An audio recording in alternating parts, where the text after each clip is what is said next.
Touchdown Ho Chi Minh, Vietnam. So diri mi mag-stop over sa Quang Bana guys, no? So mo niya mo ang ikaduha nga flight. Ang last nga flight namo is padulong na og Phu Quoc Island. So diri mi nag-stop over ni Habi sa Ho Chi Minh, Vietnam. Pagbaba na mo sa airplane, diretso mi sa bus padulong sa Terminal 38. O, diba ang saya? Kay moagi pa kag immigration besh. Interviewon pa ka sa immigration bago ka makasulod sa Phu Quoc Island. Of course, bago ang tanan, kailangan nato sudlan nato ang tiyan, no? Para dili ta mabuang pag-abot sa Phu Quoc Island, no? Diba? Lami kay ko ang foods. Sa wakas, after 1 year, nakakaon ra jud og karni.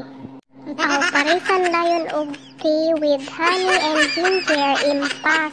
Magkatai-tai jud ta sa airplane ani ron, no? In fairness, perting lami sa foods nila diri sa Vietnam, no? Perti jung lami white char. Nagikan mi ani sa panorama is 8 AM in the morning. Then niabot mi sa Ho Chi Minh 12:38 PM. So, nidiretso mig lunch. Tapos, ang next nga flight padulong sa Phu Quoc Island is 6:30 PM. So, nag-decide mi ni Habi nangita mig hotel para ma-check-in na mo. Dito mi magpahuway 3 hours. Oh, nice kayo mo ang hotel diri sa Ho Chi Minh for 3 hours only. Pag na mo check out sa mo ang hotel, nidiretso na mi sa airport para sa mo ang next nga flight 6:30. May gani okay ang panahon karon, no? Nakisabay ra pod sa mo ang flight ba. Kita na gyud na po ang Phu Quoc Island.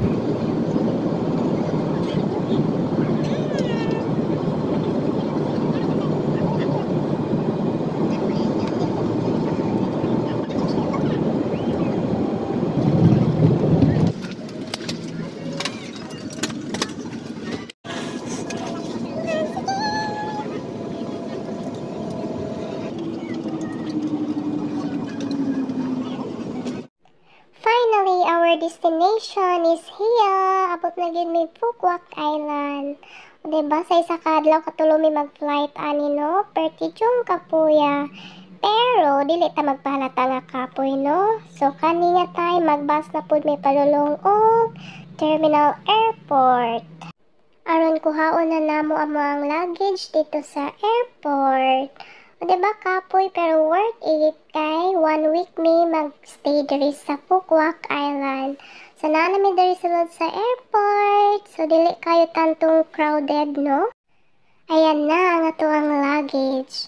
So naa na mi ani sa gawas sa Phu Quoc Airport. So gisundo na mi sa moang driver. Kaya ang gibook na mo nga hotel diri sa Phu Quoc Island is with driver na. So, pag-abot na mo sa airport, dili na mi mamoblema og asa mi magkuhag taxi or magbukog taxi or unsay masakyan na mo padulong sa mga hotel kay with service na siya. Nice kay tanaw ng palibot diri, no? Daghan kay lights, lami kay sa mata. Bisag unsa nato kakapoy dong mag-holding hands gihapon ta dong, no?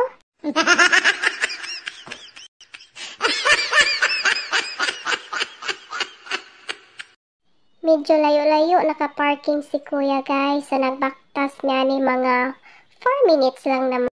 Grabe kabuutan sa mga staff diri sa Tien Thanh Resort Phu Quoc Island, no?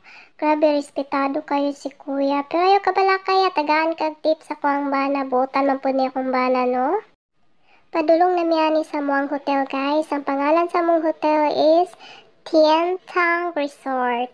So, magstay mi dira 7 days. So, after sa 7 days na mo magstay diri sa Phu Quoc Island, no, is mag-travel na pud mi pa Thailand. Travel ta ni hangtod sa kahangturan, no? Mintas wala pa tay baby, so mag-enjoy life sa ta kay lisod na kung nanatay anak, dili na ta kayong ani. Kay syempre, ang atuang anak ang atuang priority. Travel now, nga later. Travel now, pordoy later. Diba?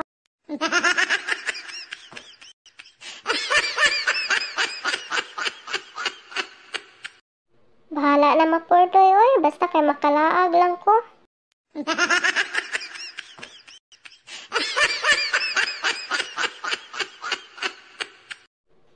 Ura magpasko diri sa Vietnam guys, kay daghan kay mga lights. Sa lami kay tan-awon paggabi kay puno kay silag lights diri ay. Pero in fairness, limpyo ang Vietnam. Feeling noon ako no, mura kog naa sa Pinas ng bakasyon.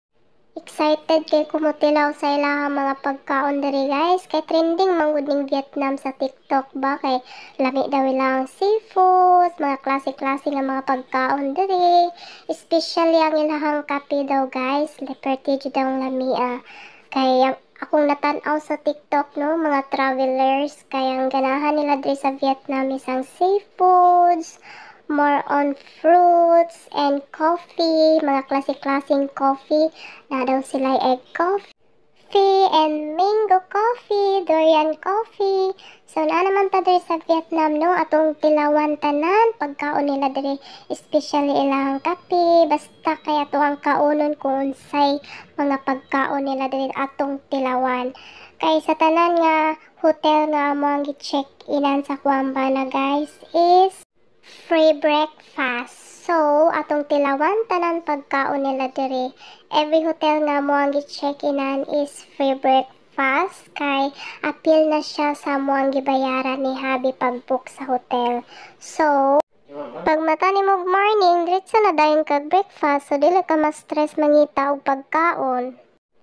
Duol-duol na gyud ta sa mo ang hotel guys. So makapahuway na gyud mi ni Habi kay from 8 AM to 9 PM ang muang biyahe karon. So naa na mi diri sa muang hotel guys.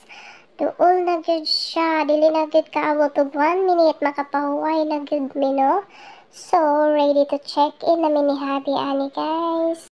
So mao na gyud niya mo ang hotel guys. So diba murag palasyo, buotan kay mga staff diri pag-abot na mo gi-offeran mig tubig and juice. Thank you very much. Bye.